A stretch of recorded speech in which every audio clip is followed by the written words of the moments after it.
As I talked about in the last episode, the holidays can be very hard sometimes. As we see our loved one deteriorate, and as we deal with all of the different adjustments to accommodate what's going on with our loved one and in our family dynamic. Welcome to the Surviving Alzheimer's podcast. I'm your host, Ken Cardita.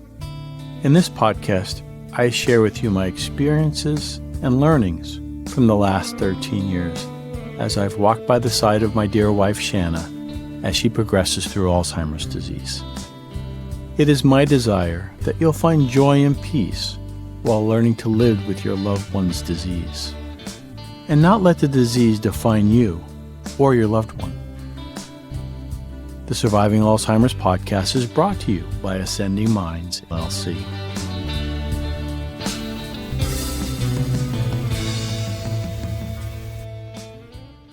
The holidays can be very stressful.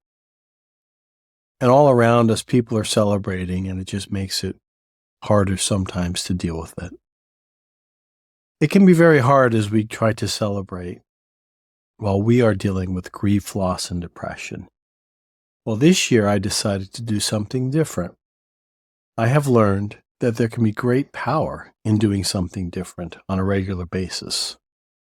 Today I'll tell you a little bit about my anti-depression plans for Thanksgiving and how they actually turned out as I record this the Monday after Thanksgiving weekend. Finally, I'll also share with you a few lessons learned about the power of giving thanks. First, a listener comment. This was a very short comment by Cherie McCarthy. She said, "I am so happy you are doing this podcast." Well, thank you, Cherie. Cherie happens to be a dear friend of ours. She and her husband, Dennis, were our next-door neighbors for many, many years, and we've known them more or less for about 30 years. Cherie is someone who comes and visits Shanna when she can, and has always been a wonderful friend to her. She's part of that group of girls who have stood by Shanna all these years. I truly appreciate her friendship. Thank you, Cherie, for making that comment. This week has been a week full of reflection. That's not uncommon for me. Towards the end of the year, I have my birthday, and I also just have always been someone who reflects upon the year and all the things that have transpired. I thought about what this podcast has done for me these last 4 months that I've been doing it. It's really helped me out quite a bit. It's been extremely therapeutic. At times it can get quite emotional for me. I have to turn off the microphone sometimes. It gets very, very personal. But I am grateful that it has not only helped me, but it seems to be helping quite a few other people. As people have reached out to thank me and send comments, send me little notes, I really appreciate that feedback. So I took the time to review the recent past and see things from a little bit of a better perspective. Now that the load of caregiver stress seems to be gone for me, I've gotten to the point where I've allowed the memory care staff to take care of Shanna 100%. The only thing I will do on occasion is brush her teeth for her. And even that I am backing off on, as they seem to be able to do it for her on a regular basis. Getting that stress taken off of me has helped me to realize a few things. I've learned over the course of thinking about this caregiving experience that I was able to do very difficult things as her caregiver, and then in deciding to move her to memory care, and in deciding to let go and just become her husband again. I realized in all of this that I was never alone. Reflecting upon all of this has helped me to see God's helping hand in my life. And this has played a big part in the continuing process of healing my aching heart. So last week was Thanksgiving. And prior to that, a few weeks before that, I decided I would do something different. I wanted to put together what I called a holiday anti-depression plan.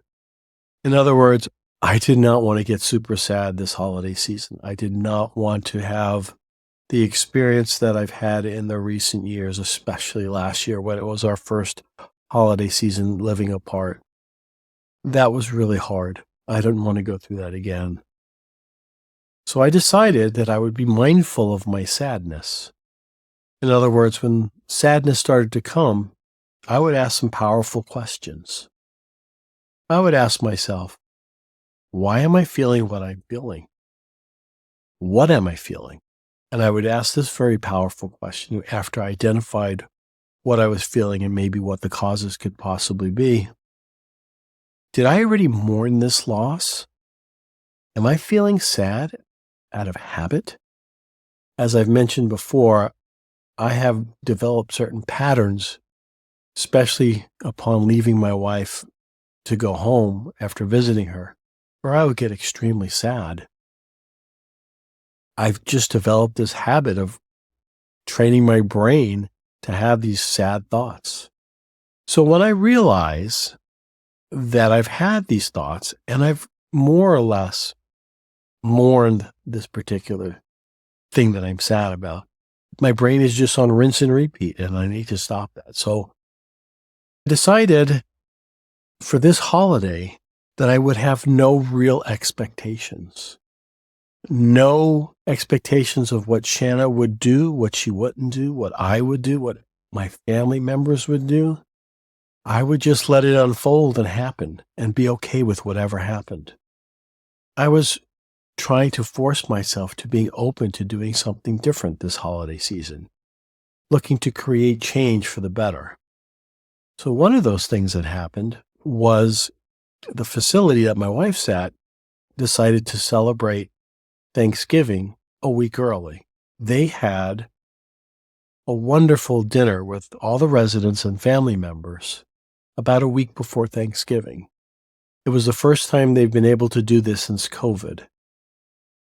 And so they went all out. The food was amazing. We had turkey, ham, all the trimmings, pies for dessert. We ate on nice china. The place was just alive with people. I think there was close to 60 people there. And it was just wonderful seeing all the residents with their family members there. And everyone was happy and smiling. Shanna was in the best mood. I arrived not late, but I got there right before they started serving dinner. And when I walked to the table, she just beamed. She was just so happy to see me. I'm guessing she could kind of sense the festive mood that was in the room. And me being there made it complete for her. We had a wonderful dinner together. And after dinner was over, I walked her to her room and we hung out a little bit. And I could tell she was really tired. I normally leave before dinner. It's been a while since I've had dinner with her. I think our anniversary was the last time I did that. It was nice to be with her in the early evening. It was just nice. And then I said goodbye and I said, I'll see you soon. And she was happy to just go rest.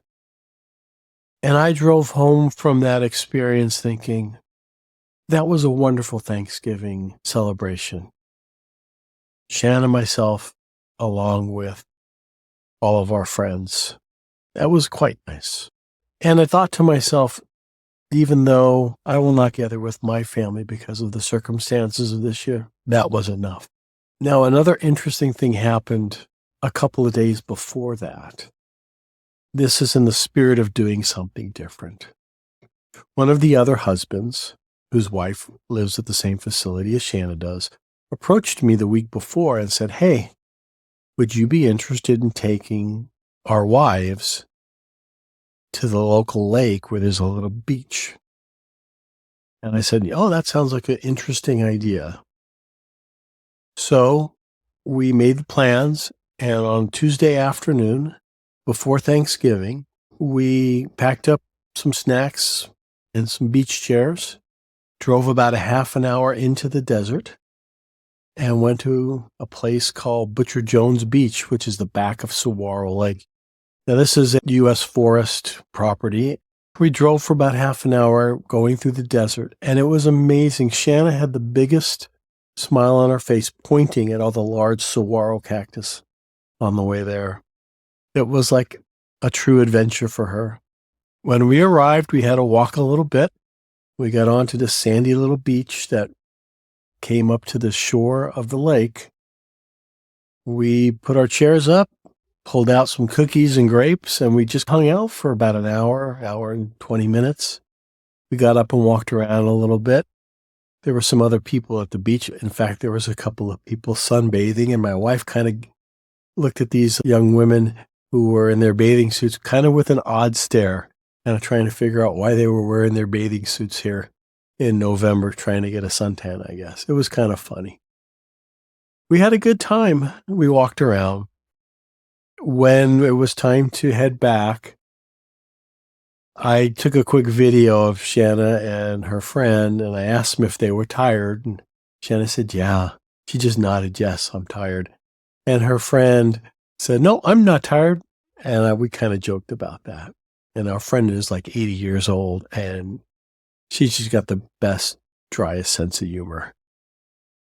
And so we took them back, and the car ride home was a little quiet. I could tell Shanna was a bit tired. And we got back, and it was fun. I took some videos of this. I even put a little post of a video on the Surviving Alzheimer podcast page on Facebook.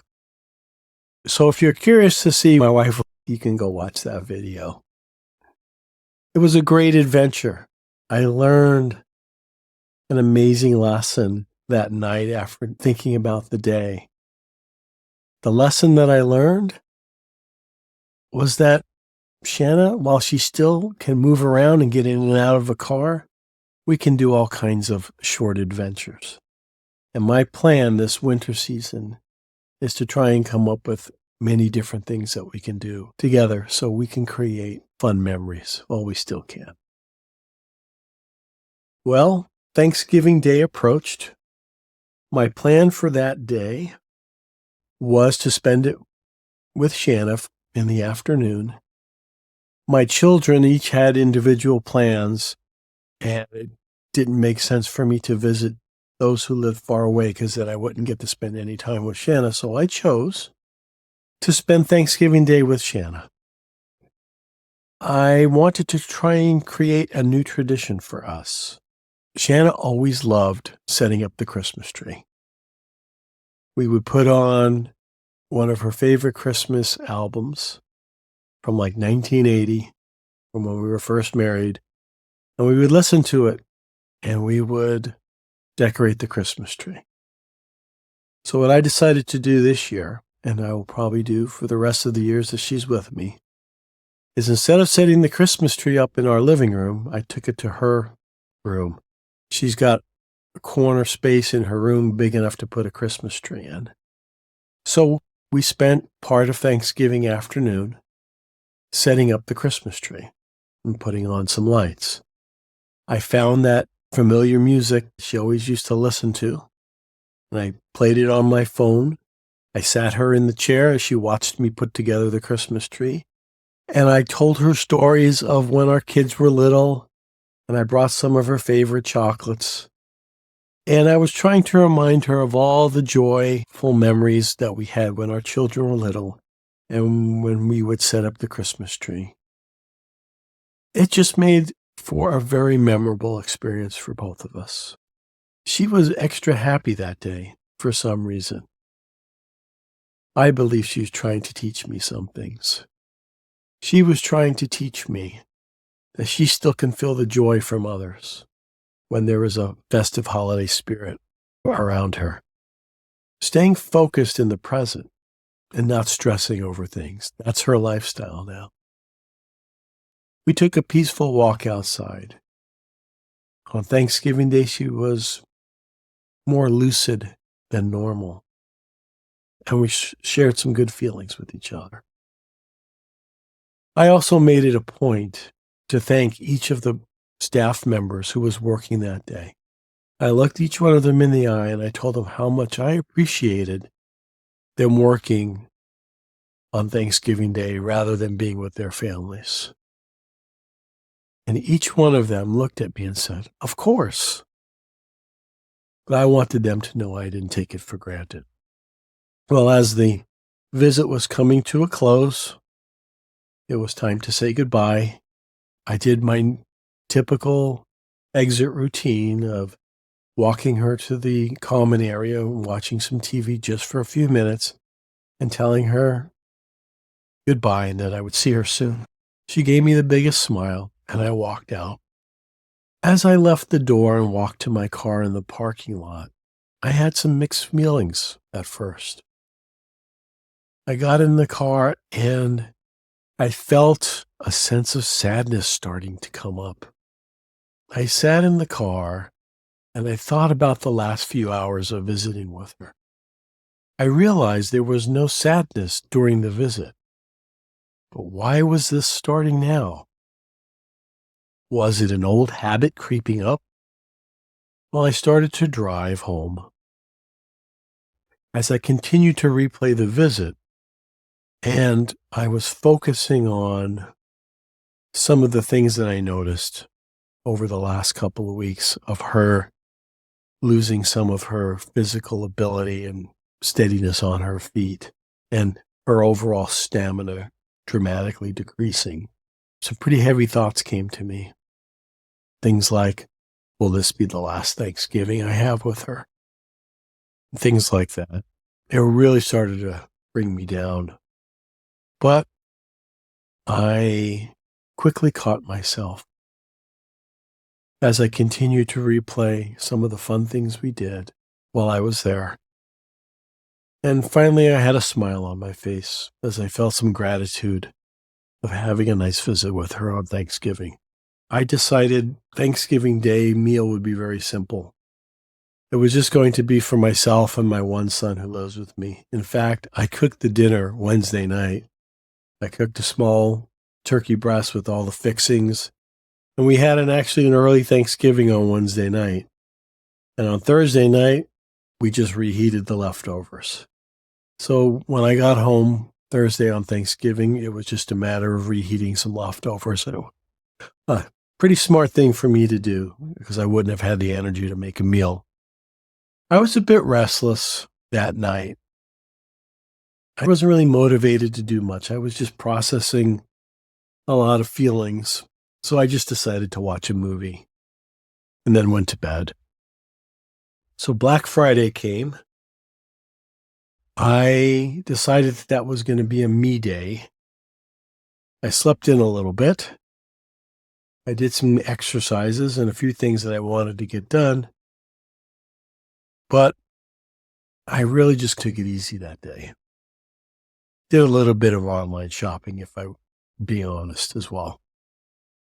Well, the weekend came, and on Saturday, when I went to visit, Shannon and I decorated her room and the rest of the Christmas tree. Sunday came, again, my typical visit on a Sunday after church. I went to visit her. We took a short walk, and she got really tired on Sunday. And this really triggered me. After our walk, she was very tired. And what I've noticed lately is when she gets tired, her brain works a lot slower. And you can see this in simple things like going through a doorway or getting in and out of the car or even just sitting in a chair. And I found myself on Sunday getting a little impatient with her, losing my patience. And I caught myself. And now on the car ride home, something unexpected happened. I actually had a small breakdown. I just started to cry uncontrollably, one of those heavy, deep, soul-wrenching cries. I was driving the car. I was about a mile or two away from the facility. I quickly got a hold of my emotions because I didn't want to get to an accident I could hardly see. And then for the rest of the ride home, I thought about what brought on this sudden outburst of deep sadness. And to the best of my mind, what I figured out on the ride home was that it was a combination of things. It was a combination of coming to terms that I'm realizing that we're entering a new chapter in Shanna's decline, that her energy, her stamina is really not what it used to be. And that my hopes of working up her stamina this wintertime by taking lots of walks may be a bit unrealistic. I'll still try it, but my hopes were dashed at the moment. I also realized that it was the end of the Thanksgiving weekend, Sunday night, and that during the whole week, I had not struggled with a whole lot of sadness like I normally do. And that most likely there were some things built up and repressed over the last few days, and the sadness just needed to get out. And that form of heavy cry did the trick, actually. And after I had pulled myself together and done all of this thought on the ride home, that's, I guess, one of the benefits of having a 30-minute ride to and from the facilities. I get a lot of time to think. I was able to focus on the good memories that I created. And by the time I got home, I was in a decent mental space. I was feeling better. So that was my holiday week. Here I sit, Monday morning after. I woke up feeling great. Did some early morning exercises and decided to write this podcast episode. So my biggest takeaways, my biggest learnings over this last week was that the holidays are what we choose to make of them. We can make a big deal out of them. We can set all these big expectations that may or may not happen, that may cause us to be frustrated or upset, or to even feel great joy if they come to be. We can go in there with a mindset of flexibility. We choose to make the holidays of how they're going to be. I also learned the power of doing something different that week. That lesson learned by taking that trip to the lake and the beach really had a deep impact on me. I also learned that small family gatherings, even one-on-one gatherings with your loved one, can be peaceful and filled with joy, and still create opportunities to create memories. Yes, they're way different than when your large family gets together. But this Thanksgiving was much less stressful for both myself and for Shanna. There was less noise. It was less physically exhausting. There was no travel for Shanna to have to deal with. I've learned that when we create these big expectations of what the holiday should be, especially if they're rooted in our memories from the past, we could be setting ourselves up for some disappointment and increased grief and depression. But rather, if we accept things as they are and realize that they're different now, we can make adjustments and we can still feel joy of the holiday season with our loved ones. As long as we are willing to accept, to whatever degree our loved one can experience the holidays with, and don't expect anything more from them. If I'm being quite honest, Thanksgiving Day to Shanna was just another day living at memory care. She had no expectations before the day, knowing that it was Thanksgiving.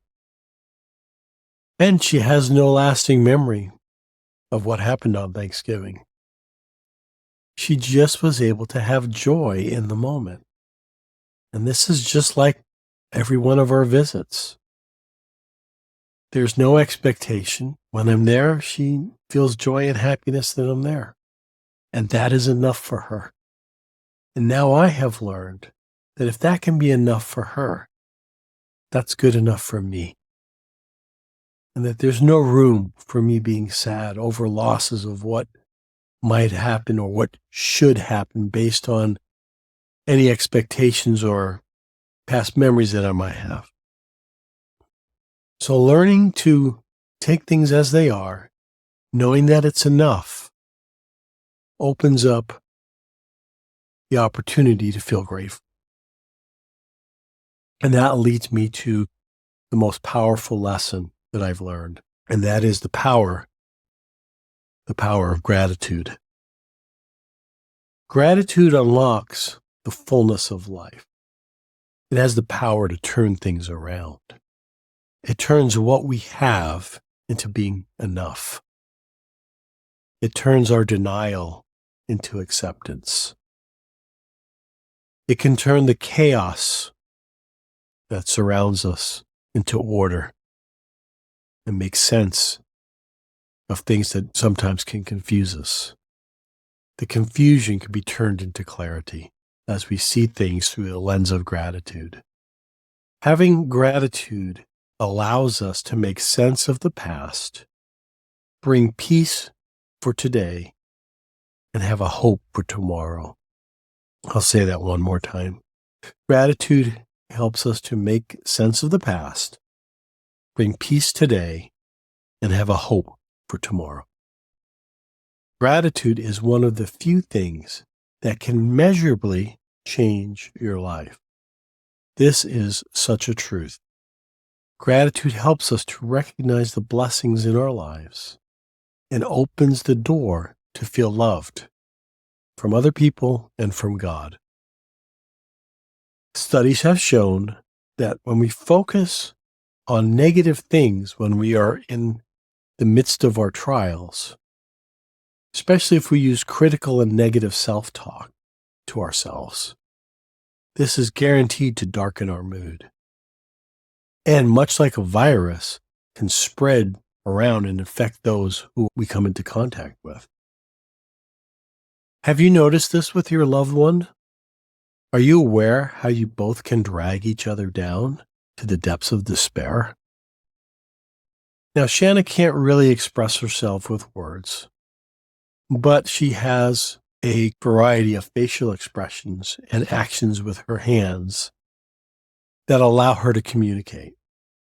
Now, I've seen her go from being happy and smiling, and then if I get sad in front of her, she becomes sad. This happens time to time when I'm with her and I'm coming to terms with yet again another loss that is staring me right in the face in plain sight, right in front of me. And there's no way to deny it to protect my fragile heart. And I'm realizing, indeed, yes, she is declining. And I get sad, and it often brings me to tears in front of her as I think these thoughts. Now, like I said, she'll be smiling, and I'll have these thoughts, and I'll start to tear up. I'll try and hide my sadness, but she picks up on it. And what she always does amazes me. She tries to comfort me with a loving gesture. She'll often pat my face or rub my back with the most concerned look on her face. And when I see that smile turn into that concerned look, I instantly snap out of my sadness spiral because I don't like her to be sad.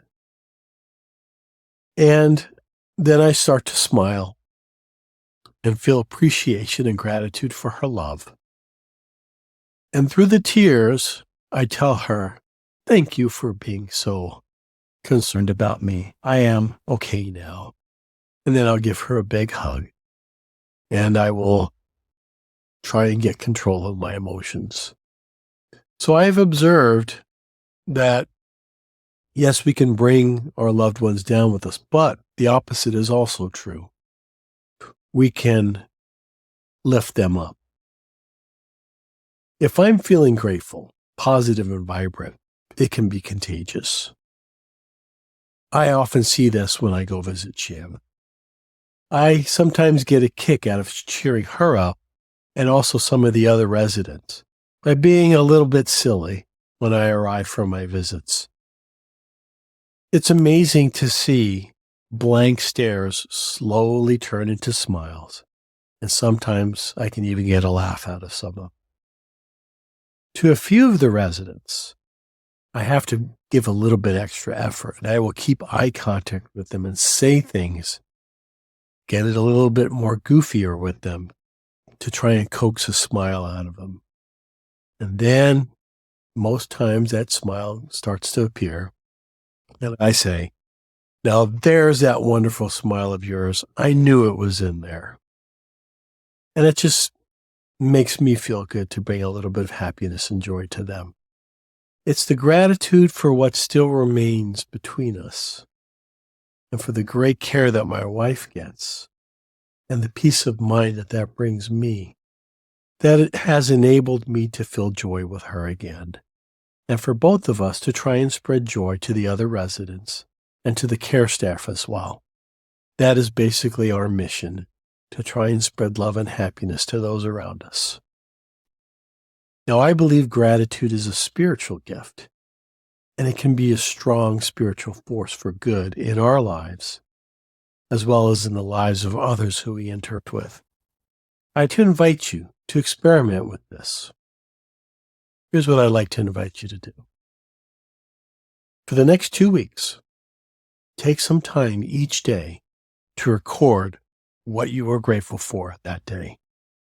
Keep a gratitude journal, write it down, or send a text to a family member of what you're grateful for. Or if you're really brave, post it on social media. Also, as part of this experiment, take the time to read this growing list of gratitude statements first thing in the morning when you wake up, and see how that affects your day. I think you'll be amazed at how this can change your outlook on what you're going through for the better.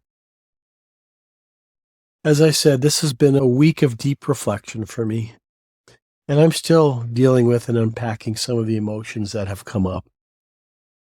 I'm doing it with the intention of learning some things about how I think and feel about things that matter most to me. Well, thank you for listening, and I hope this episode was helpful to you. I do have one favor to ask of you. During this holiday season where the world stops to give thanks and is in the giving spirit, would you be willing to give the gift of hope to someone you know? Would you be willing to share this podcast with someone who you feel would benefit from it in any way? In our next episode, I'll talk about how I've gained a second family over the last year or so. You have a great day, and thanks for listening. Thanks for watching an episode of the Surviving Alzheimer's podcast. If you're new to this podcast, I recommend that you watch the first 13 episodes in order. That way you can learn about our backstory. This will make understanding later episodes much easier. To help you with this, I've created a playlist. It's called Surviving Alzheimer's Podcast in Order. That way you can listen to all the episodes in the order that they were created. The mission of the Surviving Alzheimer's podcast is to educate and inspire caregivers, family, and friends who are on their own unique journey down dementia road with their loved one. I would really appreciate it if you could share this episode to anyone who you feel would benefit from it. Additional ways for you to help us reach others are to hit the like button for this video, subscribe to the channel, and click the bell to be notified of new episodes. All of these actions will encourage the YouTube algorithm to share this episode and podcast to other potential viewers.